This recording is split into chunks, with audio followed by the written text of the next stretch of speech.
I had hoped Daniel's wedding would be free from the shadow of gunfire and loss. My father hissed across the reception hall, his eyes boring into me and my war-scarred husband, as if we were a stain on the pristine celebration. 17 years ago, he'd slammed the door on me himself when I held my acceptance letter to Annapolis. At my mother's funeral, my name wasn't even mentioned. I thought I'd grown numb to that cold front, until the bride raised a microphone and said my name before the entire family.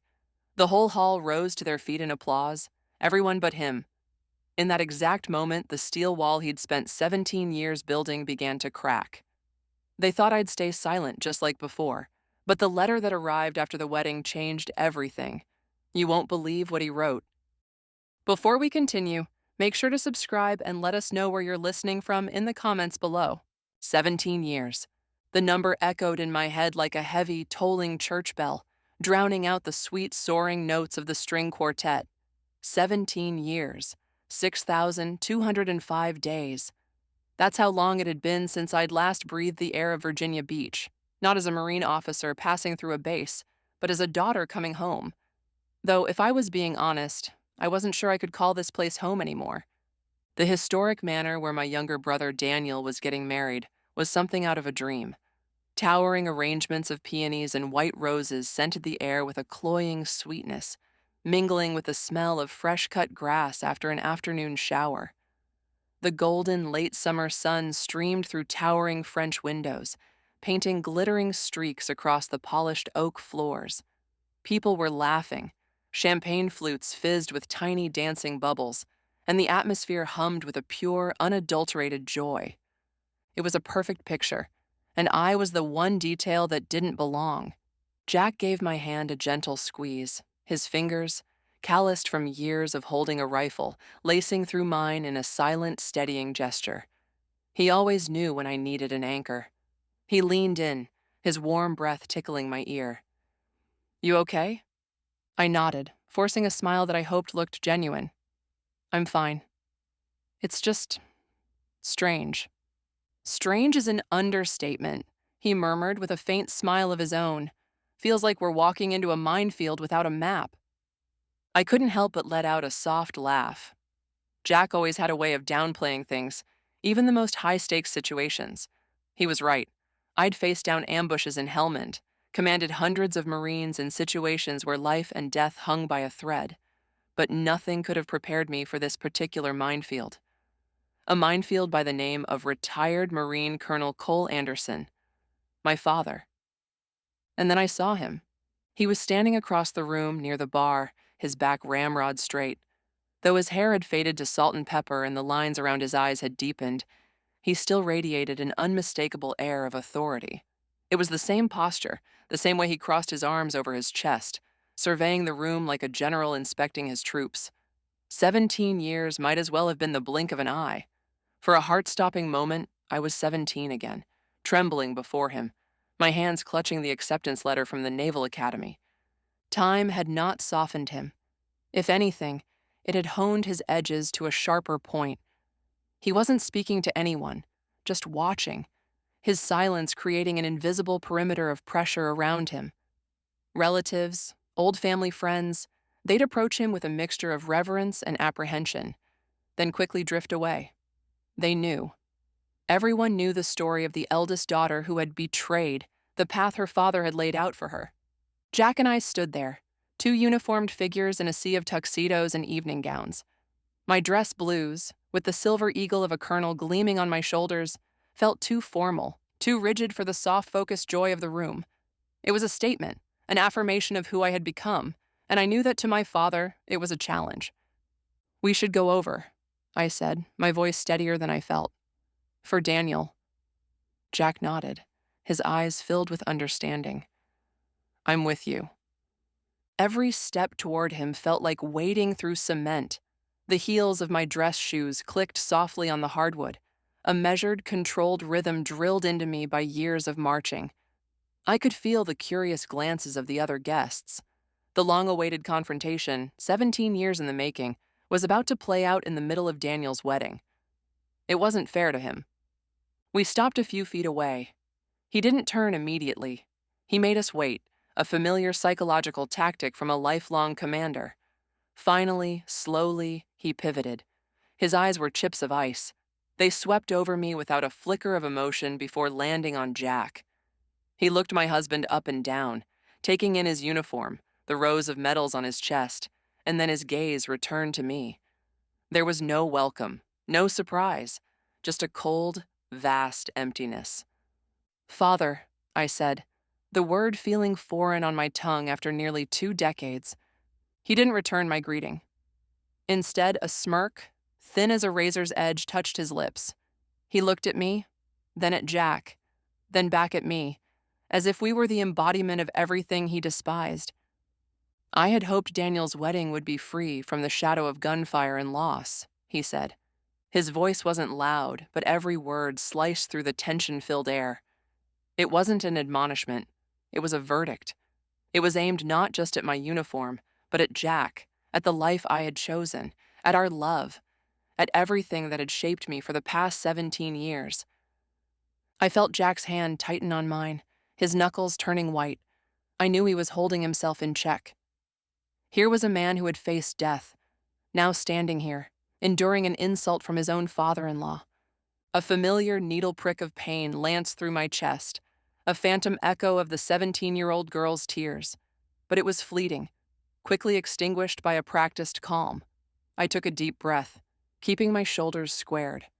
17 years had taught me many things, and one of them was how to turn scars into armor. And so, instead of anger, instead of tears, instead of fighting his fire with my own, I simply smiled.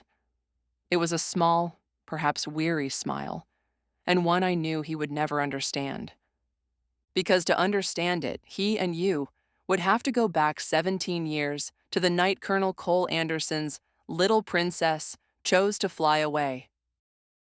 To understand my smile on that fateful day at Daniel's wedding, you have to understand the house I grew up in. It wasn't just a regular red brick house in the suburbs of Virginia Beach. It was an outpost, a fortress, a small kingdom ruled by a single sovereign, Colonel Cole Anderson of the United States Marine Corps, and I, for a very long time, was his little princess. My childhood memories weren't of fairy tales about princes and castles. They were stories of honor, courage, and sacrifice. They weren't read from colorful picture books, but told in my father's deep, rumbling voice as he sat in his worn, lazy-boy leather armchair. That chair was his throne, positioned in a commanding spot in the living room from where he could observe all household activities. The air around it always carried a distinct blend of scents: strong black coffee, kiwi shoe polish, and a hint of classic Old Spice aftershave. It was the smell of my father, the smell of safety, of a world that was orderly and neat. Our home ran with military precision. Shoes were always lined up at the door, toes out. Beds had to be made with hospital corners, the creases sharp enough to cut paper. Dinner was served at 1800 hours, sharp, and when the grandfather clock chimed, you were at the table. My father never raised his voice. He didn't have to. A single frown from him carried more weight than 1,000 shouts. He taught us about respect, about responsibility, about never, ever quitting. But in that rigid kingdom, I was the exception. To my brother Daniel, he was a firm commander. To my mother, Catherine, he was a trusted partner. But with me, he melted. He was the one who patiently taught me to tie my shoes in a double knot that would never come undone, the one who would hoist me onto his back in the yard, pretending to be an untamable warhorse, his deep laughter echoing through the garden. When I fell and scraped my knee, he wouldn't say, "Don't cry." He would kneel, blow gently on the wound, and declare in his serious officer's voice, "Casualty report, Private Thorne." Injury is non-critical. We can continue the mission. And I would stop crying, bursting into giggles, feeling like the bravest soldier in the world. He called me his little princess, his little bird. He built me a magnificent treehouse in the backyard, a small fortress where I could escape the world. He spent hours assembling complex model fighter jets with me, patiently explaining every part, every type of engine.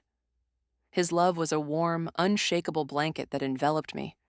My mother, Catherine, was the perfect balance to my father's steel. She was a cool breeze on a sweltering summer day. She brought poetry and music into our fortress, The kitchen was her domain, a place that always smelled of baked apple pie and sounded of Vivaldi. She taught me about empathy, about the beauty and imperfection, about the strength and softness. Your father builds walls to protect us, Morgan, she would often tell me, but you must remember that sometimes the most beautiful things are on the other side of those walls. Daniel was different. He was a quiet soul, a keen observer. While I was captivated by my father's stories of combat, Daniel lost himself in thick volumes of history and fiction. My father tried. He took him on drills, taught him how to shoot, how to read a map. Daniel learned quickly, but the fire of passion just wasn't in his eyes. He did it out of respect for our father, not love for the craft. That fire, ironically, burned in me. The protection my father offered began to feel like a gilded cage as I entered my teenage years. The once warm blanket now felt like a heavy net. He wanted to know where I was going, who I was with, what I was doing. He checked my homework not to help, but to ensure perfection. A soldier never accepts mediocrity, he'd say. But I didn't want to be his soldier. I wanted to be my own person. The real shift began on an October afternoon when my school took a field trip to the Naval Academy in Annapolis. As I walked through those stately gates, watching the young men and women in their crisp white uniforms marching with pride and precision across the manicured lawns, something inside me awoke. This wasn't the blind obedience my father demanded. This was a chosen discipline, a dedication to something larger than oneself. I saw strength, honor, and most importantly, I saw a path, my own path. From that day on, a secret plan began to form. I stopped reading romance novels and started surreptitiously reading books on military strategy, Marine Corps history, and the pioneering female officers who had shattered every barrier. I started running before dawn each morning, not for gym class, but because I knew it was a physical requirement for the academy. I did pull-ups in my bedroom, my muscles aching, but my mind soaring with a newfound sense of purpose. Daniel was the only one who knew. He never said a word, but he'd quietly leave books he thought I'd like on my desk. Sometimes, when Dad wasn't home, he'd stand watch so I could train in the backyard without being discovered. "Are you really serious about this?" he asked once. I just nodded, panting after a set of burpees. Daniel looked at me for a long moment. "Then I'll help you," he said. I knew I was betraying my father's trust, betraying the image of the little princess he had so carefully constructed. The guilt was a constant companion, but the desire to prove myself, to fly on my own wings, was stronger than my fear of disappointing him. The day the acceptance letter from the Naval Academy arrived, a suffocating silence seemed to fall over our house. It was a thick, cream-colored envelope, the Academy's seal embossed proudly in the corner. My hand trembled as I held it. This was it. A ticket to freedom or a declaration of war. I chose a direct confrontation. That evening after dinner, as my father sat in his throne reading the Stars and Stripes, I placed the envelope on the small table next to his coffee. He didn't look up right away. He slowly, deliberately folded his newspaper, set it aside, picked up the envelope, put on his reading glasses, and examined it. I could see the muscles in his jaw clench. The silence stretched for an eternity, punctuated only by the ticking of the grandfather clock in the corner. "What is this?" he finally asked, his voice devoid of emotion. "It's an acceptance letter," I said, fighting to keep my own voice steady. "I've been accepted to the Naval Academy at Annapolis. I'm going to be a Marine Corps officer." He took off his glasses, placing them carefully on the table. Then he looked up at me. For the first time in my life, I didn't see a colonel or a father in his eyes. I saw a survivor, a soldier haunted by what he had seen, by the comrades who had never come home. His gaze wasn't angry. It was filled with a deep, raw fear. "No," he said, his voice raspy. "You will do no such thing." "This is my dream," I tried to explain. "I've prepared for it. I'm strong. I can do this." "Strong?" A bitter laugh escaped him. "You don't know the first thing about strength, Morgan. You know nothing about holding your best friend's body in your arms, nothing about the smell of gunpowder and blood mixed together. I didn't survive that hell just to send you, my princess, back into it." He shot to his feet, his voice losing its iron control for the first time I could remember. "But it's my choice," I yelled back, tears finally springing to my eyes. "You can't live my life for me." "As long as you live under my roof, I have that right," he roared. He paced the living room like a caged animal. "I had everything planned for you. A good university, a safe life. Why would you want to throw that all away to go there? Because I don't want a safe life. I want a meaningful one. I want to be like you." Those words seemed to strike him physically. He stopped pacing, staring at me. "Like me? You want to be someone who can't sleep at night because of nightmares? Someone whose hands still shake when they hear a loud noise? That's not the life I want for you." He stepped closer, his voice softening into a plea. "Morgan, little bird, please don't do this. Choose another path. Any other path." But it was too late. I had seen my own sky, and I couldn't return to the gilded cage, no matter how lovingly it was constructed. I shook my head, tears streaming down my cheeks. "I'm sorry, Dad. I can't." The pleading in his eyes vanished, replaced by a cold, steel wall. He looked at me as if I were a stranger, a traitor. He turned, walked to the front door, and threw it open. The cold night air rushed in. "If you've chosen the path of a soldier," he said, his voice like ice, "then start by surviving on your own. If you walk out that door tonight, don't ever consider this your home again." It was an ultimatum, a line in the sand. My mother ran to him, grabbing his arm, sobbing. "Cole, don't. Please."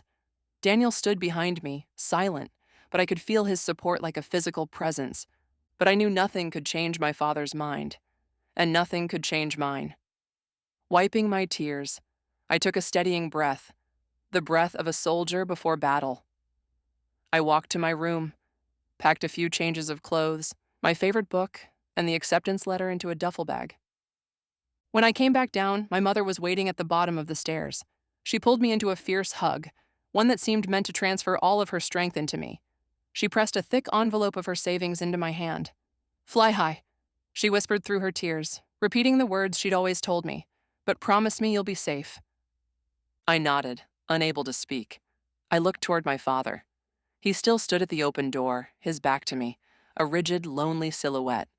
A part of me, the stupid, childish part, hoped he would turn around, that he would call my name one last time. He didn't.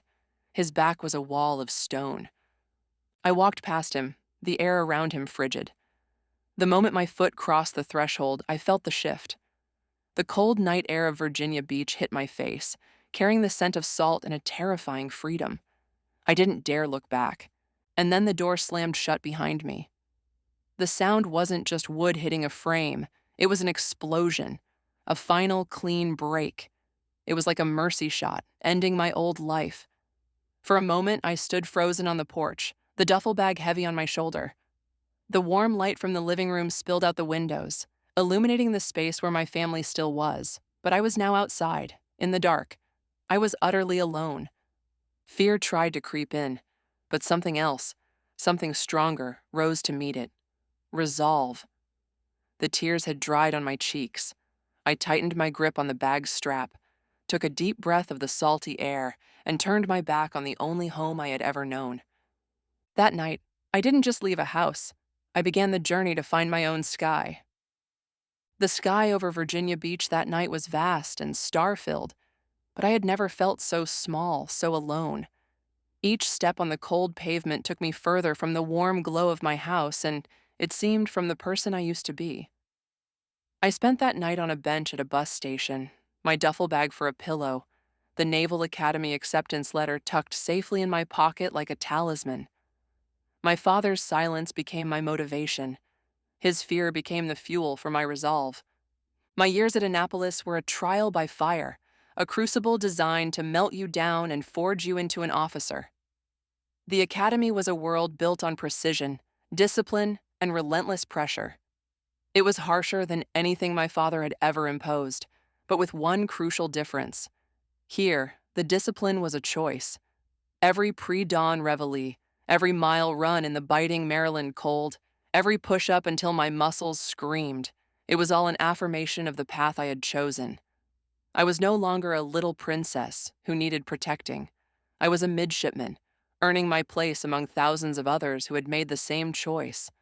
Loneliness was a constant companion. While my roommates cheered at packages and letters from home, my mailbox was always empty, a deafening silence in the midst of their joy. I'd watch them read letters, smiling at a little brother's scrawl or a parent's words of encouragement. In those moments, my defenses would waver. My father's words, "You don't know the first thing about strength," would echo in my head whenever I faced a seemingly insurmountable challenge. And every time, as I cleaned my rifle or shined my boots to a mirror finish, I would clench my jaw and whisper to myself, "I'll show you." His absence, instead of breaking me, forged my will into steel. I didn't just graduate, I graduated with honors, choosing the demanding path of a United States Marine Corps officer. My first years in the Corps were a series of real-world tests where academy theory met raw reality. From the humid forests of Camp Lejeune to the scorching deserts of California, I learned to lead not by talking, but by doing. I learned that respect in the military doesn't come from the rank on your collar, but from your willingness to share the same trench, eat the same rations, and face the same dangers as your Marines. I proved myself, step by step, mission by mission.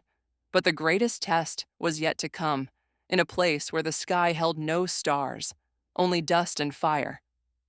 Helmand Province, Afghanistan, was a furnace. The daytime heat could soar past 120 degrees, and the fine dust got into everything: your skin, your lungs, your mind, leaving a gritty taste in your mouth. That year, I was a first lieutenant, leading a patrol platoon. Our mission sounded simple on paper: secure a vital supply route through a rocky valley. But in Afghanistan, nothing was simple. The air was always taut with tension. Every rock, every mud brick compound, every distant figure could be a threat. We were moving in formation, sweat soaking through our uniforms, eyes constantly scanning the barren hillsides. Sergeant Jack Riley, a seasoned Marine with a confident grin and a mischievous glint in his eye, was right behind me. He was one of my most trusted NCOS, a rock for the platoon who could crack a joke to diffuse tension in the worst of times. And then all hell broke loose. The first explosion ripped through the silence, the deafening whump of an IED sending our lead vehicle flying through the air like a toy. Immediately, the chatter of AK-47s erupted from the hills on both sides, stitching rounds across our formation. "Ambush! Ambush!" The cry went out over the radio. My training took over. "Take cover! Return fire!" I roared, diving behind a rocky outcrop, my M4 already shouldered. All around me was a symphony of chaos: gunfire, shouting, the metallic ping of bullets striking rock, and the frantic squawk of the radio. Through the smoke and dust, I saw him. Jack Riley had been thrown from his position by the blast. He was exposed, lying in the open, one leg mangled and bleeding profusely onto the yellow sand. He was trying to crawl to cover, but he was too slow. Enemy rounds were chewing up the dirt all around him. "Riley's hit," someone screamed. In that instant, my entire world narrowed. I saw my Marine, helpless, and I heard my father's voice echo in my memory. "You know nothing about holding your best friend's body in your arms." Number, not today. "Covering fire," I yelled into the radio, not waiting for a response. I broke cover, sprinting toward Jack. Time seemed to warp, to slow down. I could feel the zip of bullets passing me, hear their whine in my ears. Adrenaline flooded my veins. There was no fear. There was only one objective: get my Marine back. I reached him, dropping to the ground beside him. "You're not dying on me, Sergeant," I yelled over the din. "Not today." He looked at me, his eyes filled with pain but still lucid. "Ma'am, what the hell are you doing out here? Get back." "Shut up and let me do my job," I snapped, my hands already ripping open my medkit. I applied a tourniquet to his thigh, cinching it until the bleeding stopped. Then I looped his arm over my shoulder. "On 3. 1, 2, 3. With a grunt, I hauled him up. Every step back to cover was a struggle. The weight of his body, his gear, the unforgiving terrain, it all conspired to pull me down. But the image of my father's back that night, and the silent vow I'd made, gave me strength. I dragged Jack behind the safety of the rocks, just as the medevac chopper roared overhead. After that battle, Jack was flown to a military hospital in Germany. Weeks later, he was transferred to a unit stateside for his long recovery and physical therapy. Our direct chain of command was broken. I only received one short email from him. "Thank you, Lieutenant. You saved my life." Nearly a year later, I was at a fundraiser for wounded veterans in Washington, D.C. I was standing alone in a corner, feeling out of place in my dress uniform amidst the tuxedos and ball gowns. And then I heard a familiar voice. Well, if it isn't Lieutenant Thorne, the hero of Helmand. I turned. Jack Riley stood there. He was in a sharp suit, a world away from the dust-caked Marine I remembered. He walked with a slight limp, but the confident grin and mischievous eyes were unchanged. "Sergeant Riley," I smiled, "you're looking a lot better than the last time I saw you." "Thanks to you," he said, his gaze earnest. "I never got a chance to properly thank you." We talked for hours that night. We weren't officer and enlisted anymore. We were two comrades, two survivors, sharing stories that only someone who had been there could understand. He told me about his painful recovery, about the nightmares. I told him about the pressure of command, the weight of responsibility. In each other, we found a deep, unspoken understanding. Our love blossomed from there, not in a flash of romantic lightning, but from a foundation of respect, gratitude, and camaraderie forged in the crucible of combat. He was the first person who didn't see me as a little princess to be sheltered, or a female officer who had to prove herself. He just saw me as Morgan. When we decided to get married a year later, I wrote a long letter home. I told them about Jack, how brave and kind he was, how we had found each other. I included a photo of us, smiling. In some small corner of my heart, I still held out hope that this news, that my finding happiness with another courageous soldier, might break through my father's wall of ice. I waited. Weeks turned into months. There was no phone call, no letter in return. Just silence. A silence that was heavier than the slam of the door all those years ago. A few years later, while I was on another deployment, Daniel called. His voice was broken. "Morgan, it's Mom. She doesn't have much time." I rushed home. The hospice room smelled of antiseptic and sorrow. My mother, Catherine, lay there, so small and frail in the sterile white bed.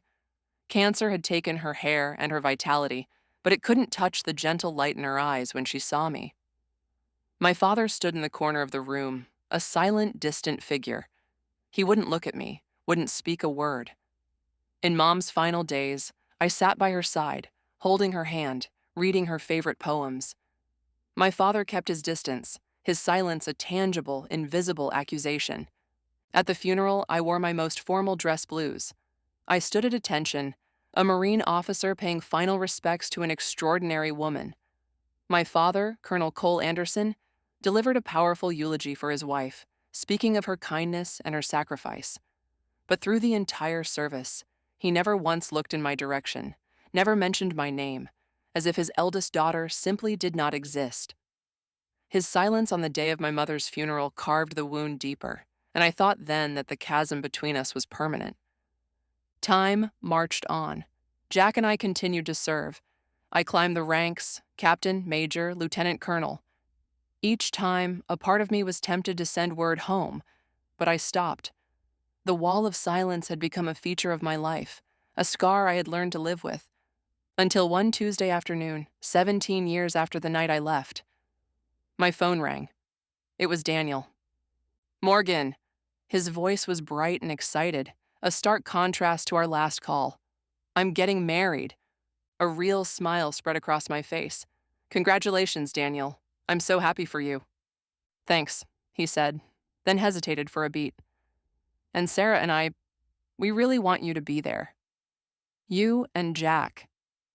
I was silent for a moment. The image of my mother's funeral, of my father's back, flashed in my mind. "I know what you're thinking," Daniel said quickly, as if he could read my thoughts. "But this is my wedding. I want my whole family there. I want my big sister there. Please, Morgan, come home. Come home." The words resonated deep inside me. After 17 years, Was there still a home to come back to? I looked at Jack, who was watching me with an encouraging gaze. I took a deep breath. "Okay, Daniel," I said. "I'll be there." And just like that, the 17-year flashback shattered, pulling me back to the harsh reality of the wedding reception. My father's words hung between us, cold and sharp as a shard of ice. I had hoped Daniel's wedding would be free from the shadow of gunfire and loss. Each word was a cut, not just at me, but at Jack, the man who wore the scars of war on his body and in his soul. I felt his hand tighten, his knuckles white in a battle to restrain the fury of a soldier whose honor, whose sacrifice was being dismissed. But when he looked into my eyes, he saw the calm I'd forged over the years, and he understood. This was my war, and it wouldn't be fought with guns. I took a slow breath, letting the bitterness dissolve before it could take root. I offered a smile, one that 17 years under fire had taught me to perfect. It wasn't a smile of forgiveness, nor was it one of defiance. It was the smile of a survivor, of someone who had found peace in the heart of the storm. "I had hoped for the same, Colonel," I replied, my voice even, unwavering. "But sometimes the ones who carry the shadow of gunfire are the ones who best understand the value of peace. We fight so people like Daniel and Sarah can have a wedding without ever having to worry about such things." I didn't wait for his response.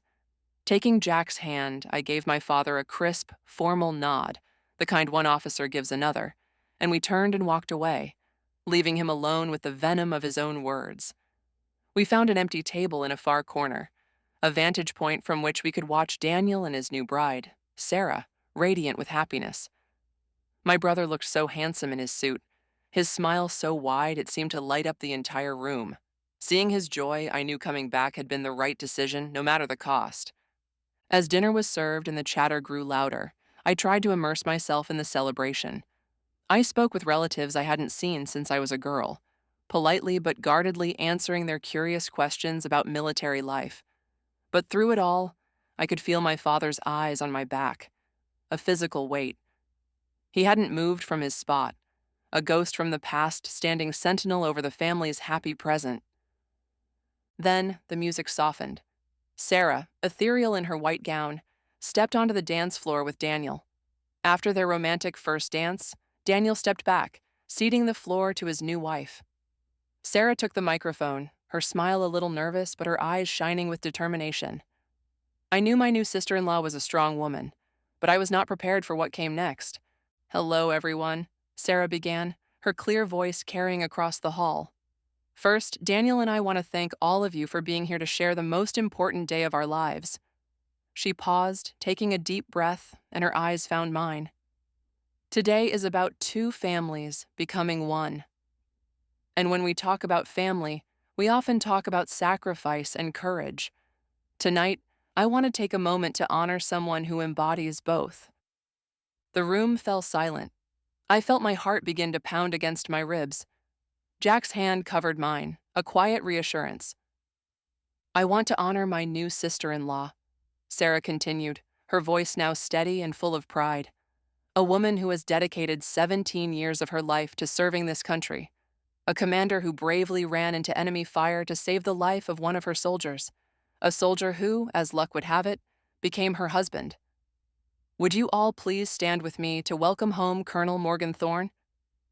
For a heartbeat, no one moved. The entire room seemed to be holding its breath. Then one person, then another, began to rise. A smattering of applause started, then quickly swelled into a deafening, thunderous ovation. Jack shot to his feet, pulling me up with him. He looked down at me, his eyes shining with an undisguisable pride. I looked around, overwhelmed at the sea of faces, strangers, all looking at me with genuine respect. They were clapping for me, for my choice, for the life I had built. Tears blurred my vision. I gave a small nod, a silent thank you to them, and especially to Sarah. And then, through the forest of standing people, my eyes found my father's table.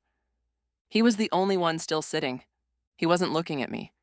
His gaze was fixed on the napkin on his plate, but I could see his hands gripping the arms of his chair, his knuckles bone white. His face was a mask of conflict, a violent tug of war between the ingrained pride of a soldier and the anguish of a father. He couldn't stand, because that would be admitting he was wrong, but he couldn't leave, because some part of him, perhaps, was proud too. The moment lasted less than a minute. The MC deftly stepped in, thanked Sarah, and moved the program along to the cake cutting, restoring the festive atmosphere. But that 1 minute had changed everything. The wall of silence had been breached, not by me, but by another brave woman, and it had been breached in front of his entire world. The weeks after the wedding passed in a different kind of silence, a waiting one. Jack and I returned to our lives, but the echo of that evening remained. I didn't know how to feel. A small part of me was vindicated, but a larger part felt a profound sadness for the man who had imprisoned himself in his own fortress of stubbornness. Then, one afternoon, a letter arrived at my office. It wasn't in a military issue envelope. It was cream-colored, and the handwriting on the front, strong, rigid, and achingly familiar, was my father's. My hand trembled slightly as I opened it. The letter wasn't long, just a few lines, but each word carried the weight of 17 years. Morgan, I didn't stand up that day, not because I wasn't proud. I didn't stand up because I didn't know how. For 17 years, I built a wall out of anger, but its true foundation was fear. I was so afraid of losing you to war that I pushed you away myself. Watching you stand there, a senior officer next to the soldier you saved, I didn't recognize my daughter. But I recognized something else. I was wrong. My silence was a cruelty. I'm not asking for your forgiveness, but I am asking for a chance to talk. Not as Colonel Anderson and Colonel Thorne, just as a father and his daughter. Your dad, Cole. I read the letter until I had memorized every word. The tears I had held back for so many years finally fell, not in grief, but in a wave of unbelievable relief. The wall had cracked. We met at Arlington National Cemetery. It was a crisp, clear autumn day, the leaves turning brilliant shades of red and gold. There could not have been a more fitting place. Amidst the endless silent rows of white headstones marking fallen soldiers, personal anger and pride seemed so small, so meaningless. My father looked older. He was in civilian clothes, which made him seem smaller, more vulnerable. We walked among the graves in silence for a long time. Finally, we stopped before a nondescript headstone. This was Sergeant Miller, my father said, his voice thick with emotion. He died right next to me at Khe Sanh. He was 19. I promised his mother I'd bring him home safe. He fell silent, his eyes distant. I broke that promise, and I swore I would never let my daughter face the same fate. For the first time, I didn't see a domineering colonel. I saw a haunted young soldier, a father carrying a wound that had never healed.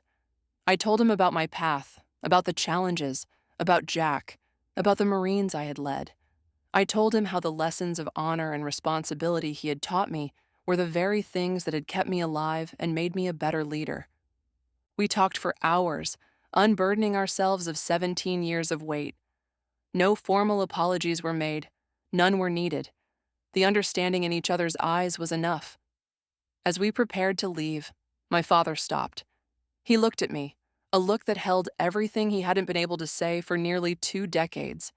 Then he stepped forward, and for the first time since I was a little girl, he pulled me into a hug. It was an awkward, stiff embrace from a man unaccustomed to showing affection. But in that hug, I felt it all. The regret, the pain, and above all, the boundless love of a father.